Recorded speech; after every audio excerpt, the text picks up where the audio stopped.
এ ভাইয়া, ভাইয়া তুমি এখন উঠো না কেন? দুপুর 12টা বেজে গেছে। এই আনতে যা, আমাদের ডিস্টার্ব করতে থাপ্পড় তুমি একটা হো।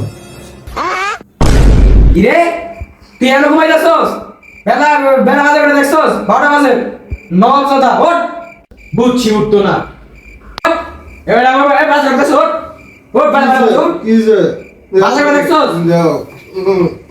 নবাব দাদা কি পরিমাণে কষ্ট করে অপরে। এ ভাইয়া, তুমি উঠো না কেন? হ্যাঁ, 12টা বাজে। আব্বা আইতাছে দিবনে। তোরে কি তার নিমো মায়ে দেওস না ঘুমাইতেছি পাকনাম করতে কইছি। এই আব্বা আইতাছে দিবনে, মারছো না আমি ঘুমু না। কি রে কেডা 12টা পর্যন্ত ঘুমা? কি সরবু কি কিছু লাগবে তোমার? ঠিক আছে পর, আর কোনো শব্দ যাতে না শুনি। দেখ ঘুমটাই নষ্ট হয়ে গেল।